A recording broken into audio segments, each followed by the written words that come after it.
there was this king Darius, and he really liked Daniel. But, Daniel really liked Jesus. So he prayed 3 days, one in the daytime, one afternoon, and one at nighttime.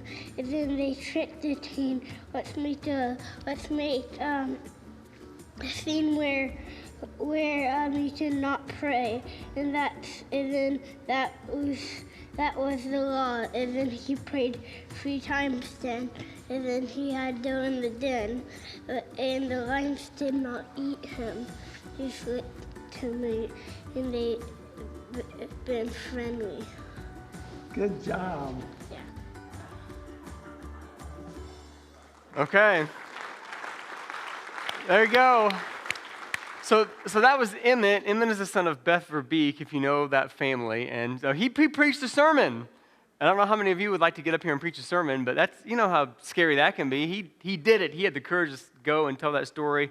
My name is Britton Fields. I want to welcome you into this place today, this house of worship, this sanctuary where you are loved and welcomed by God. No matter who you are, no matter what your background is, you are welcome here because we serve a God who's kicked open the doors and said that you belong. And so I want to welcome you into this place today. If you're a guest with us, I would love to meet you after the service. Please let us know if you need anything at all. There's lots of nice folks around you. They'll help you with whatever you need. Just ask, and we will do whatever we can to get whatever it is that you need. Please, I ask you to bring your questions and your curiosities as we kind of dig into the story from Daniel and the Lion's Den today. Bring those questions. That's how we grow in our faith here today. Our mission at St. Paul's United Methodist Church is to lead people to an active faith in Jesus Christ. And I think we come to worship because this is 1 hour a week where we come and then we can reorient ourselves to really put God first, and it helps us when we're out in the world to refocus our priorities, to see Jesus in others, to love more, to do all the things that maybe God would want us to do and focus on the things that we want to do. Worship can be a time of orientation for us. So that's what we're going to do here today, and that's how we can be active in our faith here today.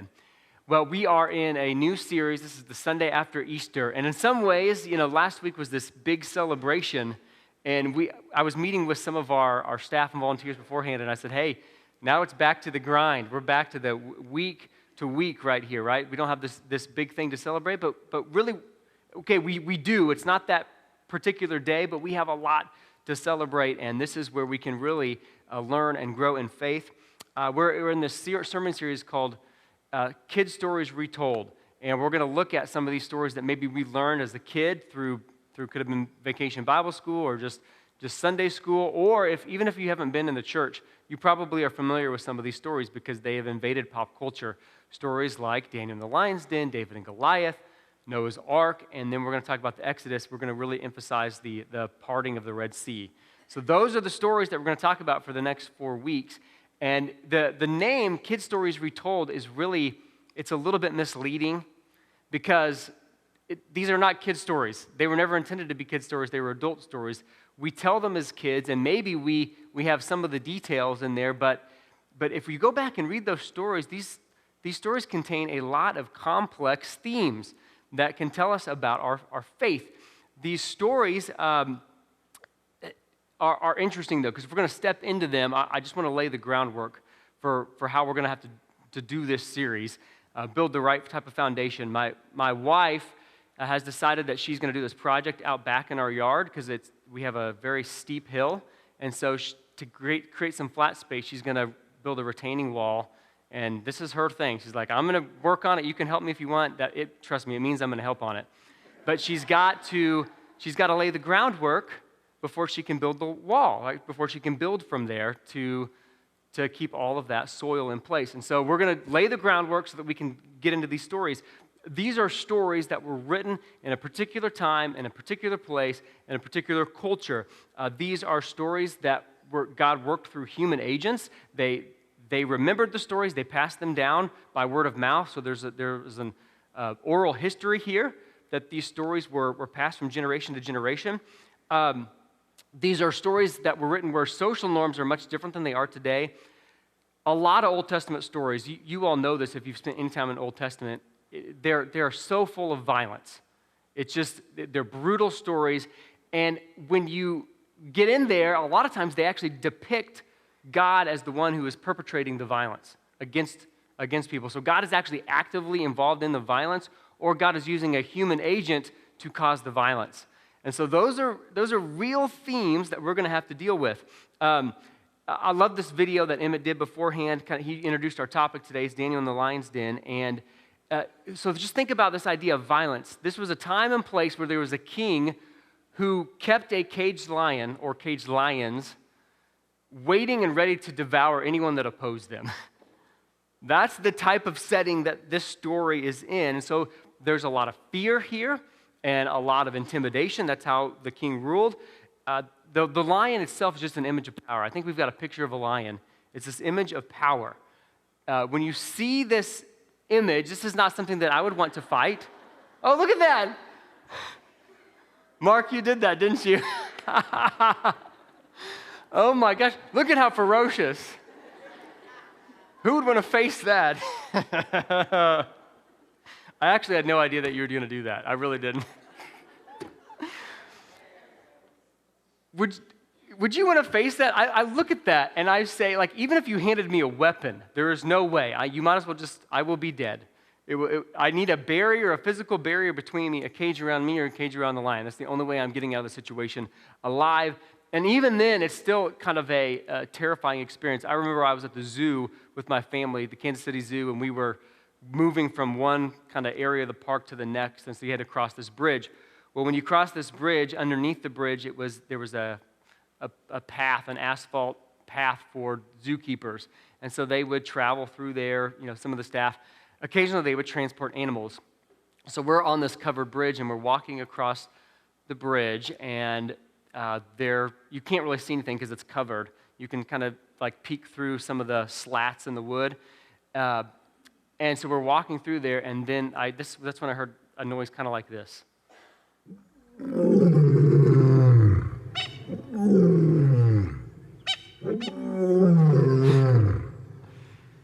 And it's like Trey joked earlier. He said, "Is there a monkey dying in that too?" I don't know.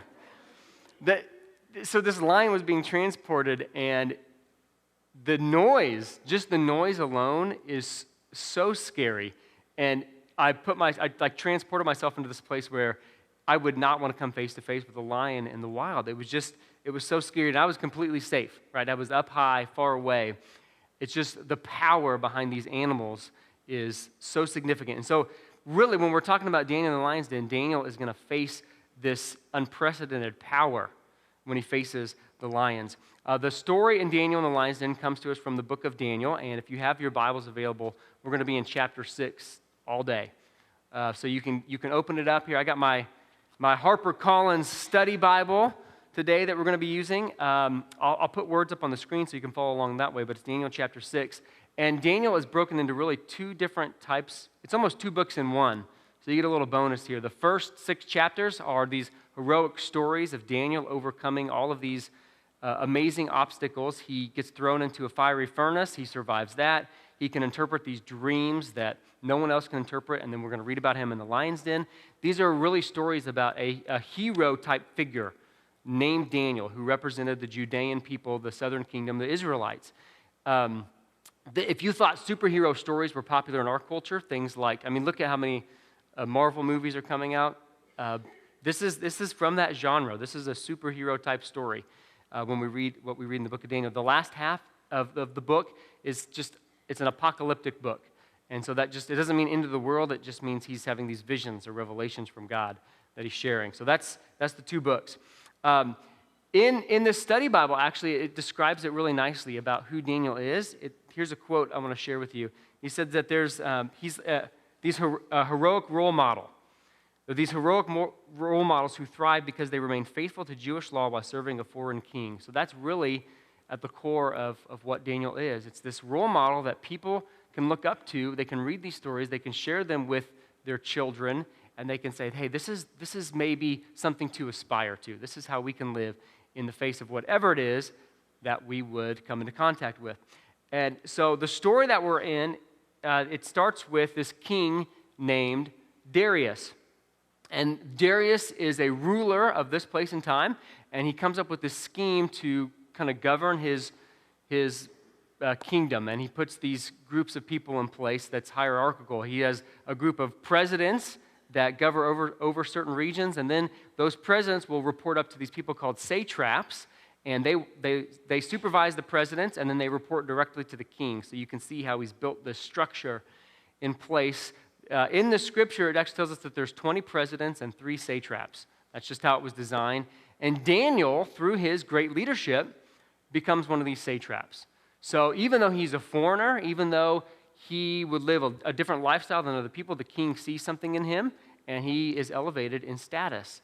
And that's kind of where we are in the story. But because of his position, because he was a foreigner, there were lots of people around Daniel that didn't really care for him. They didn't like the fact that he was promoted and that he was held in such high regard, so they started digging into his life. They tried to see if they could uncover any dirt from him.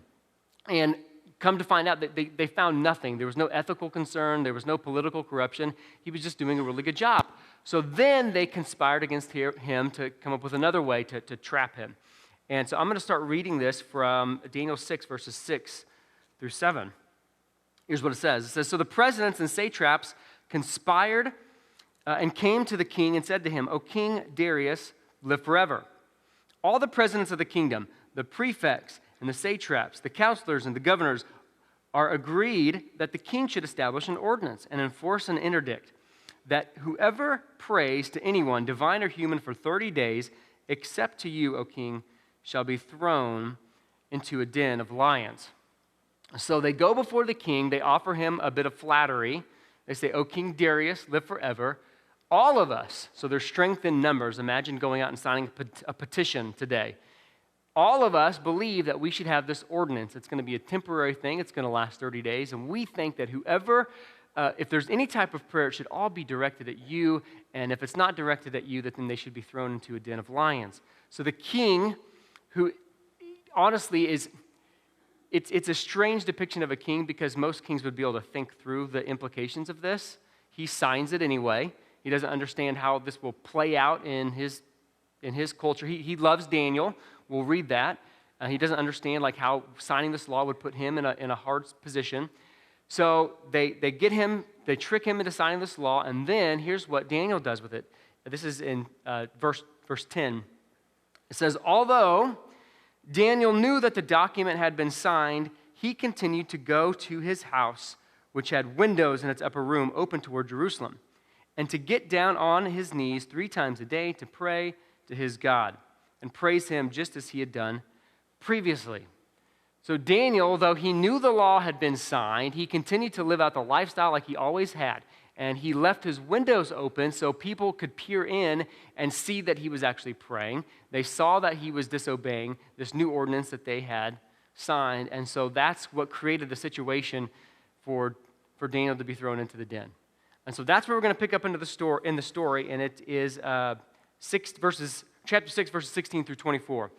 So I'm going to read this, and then we're going to kind of dig into some of the meat of this story here as we go. Here's what it says in Daniel.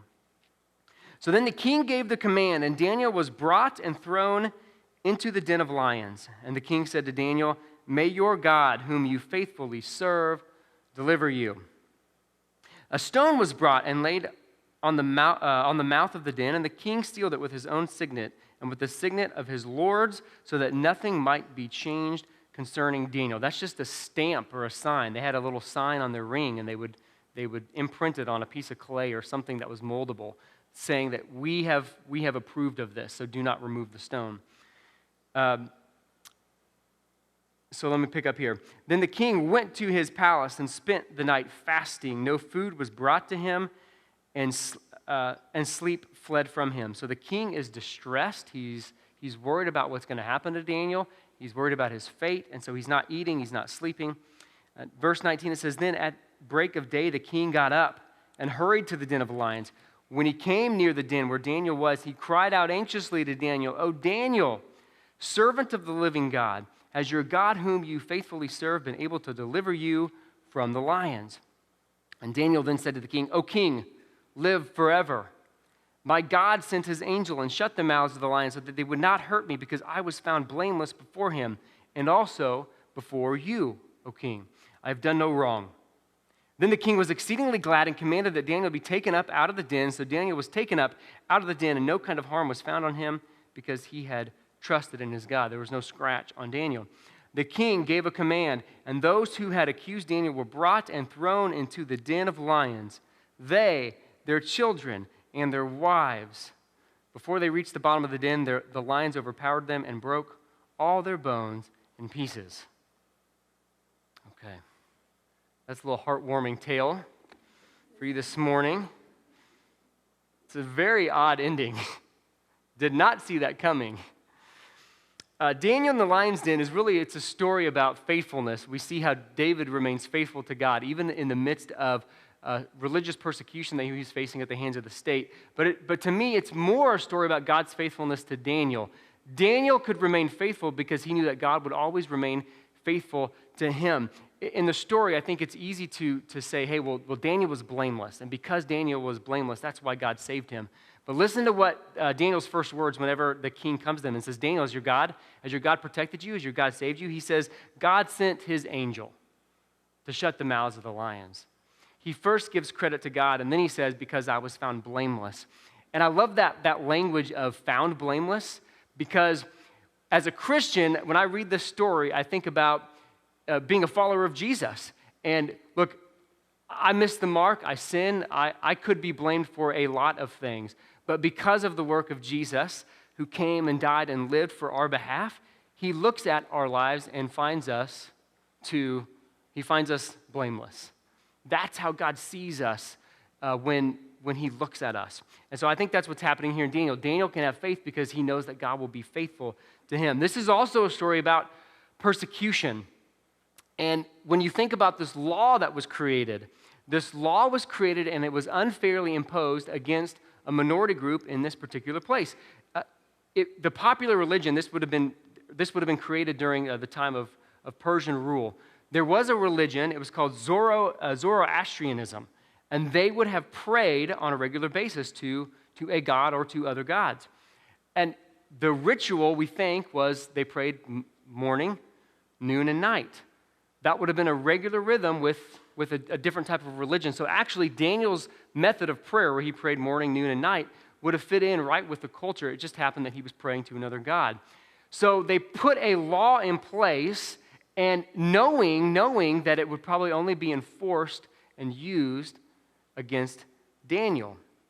And they put this in place because, of course, they were jealous, or maybe they were afraid of what if Daniel became king or rose to more power? How would that affect or change our way of life? And that was the type of thought or the type of rot that kind of led to them creating this law in the first place. And so the idea of the persecution goes like this, is if we perceive a threat from the outsider, anything that is a threat to our power, we are going to do whatever we can to remove it. And they tried to do that by finding fault with him, finding corruption with him. They couldn't find it, and so they created this law to out him. Now, I want to tell you, I have not faced persecution at all in my life. I just haven't. I've faced criticism. I have faced people who have not agreed with me, but I have not faced persecution. It's important when we're talking about persecution, what does that actually look like? Daniel was an individual who was living in a world where there were laws on the books, and there were people that were targeting him to put him in prison, to make him less than, and to actually bring death upon him. So he was facing real persecution. So when we are having these conversations about, okay, what is persecution? I think it's helpful to ask ourselves, okay, what is even persecution? What does that look like? As a Christian, I think there's this thought in our world that sometimes as Christians we are persecuted because maybe the world around us doesn't appreciate what we believe in, or they don't understand what we believe in. And I'll tell you, I just don't see it that way. I've never seen it that way. I think as long as we are respectful to other people and love other people, they're going to take at least what we have to help, whatever we can do to help. I was at the city council meeting a couple weeks ago, and I had a 5-minute time to speak when I was at this council meeting, and I used all of my time up. And at the end of that time, I said, hey, can I say a prayer? And they let me do it. They let me do it. So I just think sometimes when we're having conversations about persecution, we have to be really serious about, okay, what actually is persecution? And what does that look like? And so just for me, I have never really faced that. This is a story about power. It's a story about systems and structures and power that work to maintain themselves. It's hard to break through the system. There was this threat from Daniel. People actively conspired to remove him. And even when they got that law in place, they brought it to this king, and the king actually liked Daniel. The king had elevated Daniel to a certain place in that society. The king didn't want to follow through with the law. The king had the power to actually pardon Daniel, but he still didn't do it. Out of principle, out of strength in numbers, whatever it was, the system of power worked to kind of maintain itself. And so when we talk about Daniel being saved from the lions in the den, it's actually more important to think about how Daniel was saved from the lions who threw him into the den in the first place. This is a story about peaceful resistance. It talks about how Daniel, he knew the law. He knew what it said. He knew he wasn't supposed to pray. He could have went to his house and prayed with his windows shut in private and in secret, but what did he do? He opened them up, and he prayed for everyone to see. He knew that they were going to look into those windows and see what he was doing. It was peaceful, yet active resistance. And when he prayed like that, it made people so angry. So angry, they hated him, and they wanted him to die. And what he did was actually expose the hypocrisy of this unfairly enforced law by the hands of the kingdom. And so if we ever find ourselves angry, this is how I was reading it this week. If I ever find myself angry about someone else, maybe it's just they think radically different than me, or they live a different lifestyle than I live. If I ever find myself being angry towards them, maybe, just maybe, they are that Daniel, and they are revealing something about my heart to myself. And so that might be helpful to ask ourselves. If we find ourselves angry about another person, what does that reveal about ourselves? This is also a story about revenge. You see that whenever Daniel first speaks to the king comes there to the den early, and he says, Daniel, did your king save you? And he says this, he says, "O King Darius, live forever." And if you caught that, that's what was said earlier in this story by Daniel's accusers. They went to the king and they said, "O King Darius, live forever." And then they created this law, and then King Darius follows through with that. So when Daniel says, "O King Darius, live forever," he's kind of taking a shot at those who accused him, at the king himself for following through with it. It was the same exact words. He was taking a shot at those who entrapped him. So Darius also, then he removes Daniel from the pit. He lifts him up out of the pit. And what happens then is this great reversal of fortunes. And we see this sometimes, especially in Old Testament scripture. There's this great reversal where Daniel, who should have died, is not the one who died. And then the king makes this declaration, hey, we're going to throw all of the accusers into the pit. And they're all going to die, not just them, but their wives and their children. That's some hard stuff to read. When I read that, I'm basically like, what are we supposed to make about that detail? Why is that in the story? Why is that in Scripture? We kind of do this as humans, I think, from time to time. We kind of celebrate that reversal of fortunes.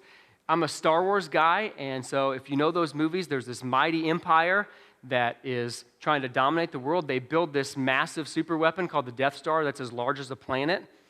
And on that Death Star, it's ran by however many millions of people, I don't know. So at the end of the movie, the rebels blow up the Death Star, and yes, I'm excited. Not realizing that, okay, how many people are actually on that Death Star still when that thing blows up? People that may have been, they just kind of got swept into the movement. I don't know, okay? You see what I mean, though? Like, I kind of get excited about that idea. It's this human thing that we kind of do. My kids, I see this in my house on a very small scale. My kids will get into some sort of an argument. A kid has a toy that is their brother's or sister's, they're playing with it, and then the brother or sister sees the toy and they're saying, hey, that's mine. He's like, well, you weren't playing with it. And they say, well, you need to give it back. No, I don't. Just let me play with it. And there's this whole back and forth, and it typically ends in tears and fighting and storming off. And someone always has to say the last thing. And I did this as a kid with my brother. We would have this kind of back and forth, and my parents ended it very much the same way that I try to end it today is you don't have to have the last word. But we kind of want that. And I will say this detail in the story of the entire family being thrown into the pit, we have to remember where this was written. This was written by a group of people, the Judeans, that's the southern kingdom of Israel. These are God's people who were invaded by the Babylonians. Their temple, their city was destroyed. They were spread out, dispersed, so they weren't with their family and their friends anymore. They're stripped of their way of life. When people have been systematically oppressed in that manner, you're going to have anger and resentment and rage build. So you can kind of get it, right? If you really work to put yourself in that place in the story, it's hard. So you can see why they would be rooting for revenge. Well, when I read this story, I have to tell you, I have never read this directly after Easter. Have you ever read this story directly after Easter? Dan in the Lion's Den? I want to go back through it real quick. Just let's summarize the story. Basically what we had happen is we have this guy named Daniel who was falsely accused by a group of people that had power and authority in the state. He was condemned to death.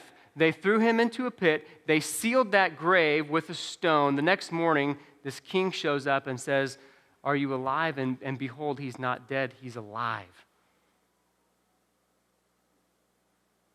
I don't know if that sounds familiar to you at all.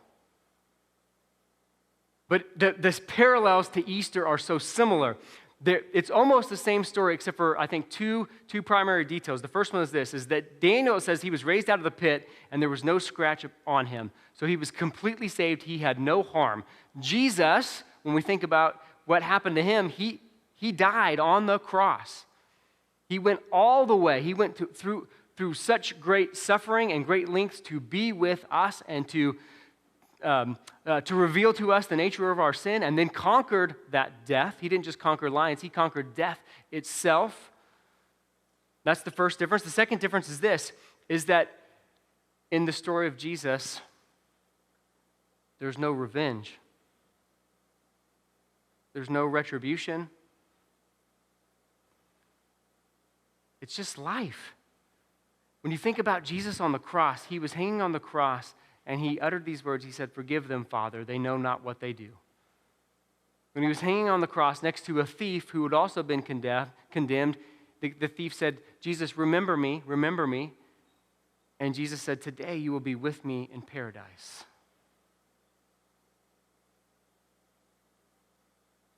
With Jesus, there was no revenge, there was no retribution, there was no condemnation. This was a statement. These two stories, the story of Daniel and the story of Jesus, are strong statements against power and oppressions and systems and structures and the way the world might beat us up. And so if you're here today and you've ever been treated unfairly by, let's say, the state or let's say another institution or the church, whatever, it's a strong statement saying you are free of that bondage. You can break free of whatever it is that other people have thrust upon you. God has demonstrated that he wants to break you free of that. And here's the other thing. Because we are free of that, we don't have to seek vengeance. We don't have to seek retribution. We can just live in that place of comfort and security and rest in God's grace. God actually put an end to death once and for all. This statement that was made on the cross was basically God saying there needs to be no more death. God didn't sentence other accusers to death. God gave life. God, through the resurrection, not retribution. God is basically saying death has no place here. And so we are free because we are loved. Because God will save us, not by any earning of our own, but because God sent a messenger to us. God's self to love. We don't have to have the last word. God has spoken on our behalf. Let's go to God in prayer. Holy and loving and amazing God, we thank you for who you are. It's one that is full of love and mercy and grace. And God, we know that in our lives we're going to face certain things. We might face small, little persecutions, but God, we face so much in our world. And we know that in all of that you are with us, that you are working, and that you always want to lead us to life. We're grateful for these stories of old, these stories that reveal your character and nature to us, and God, we are so thankful for this gift, this precious gift of your Son.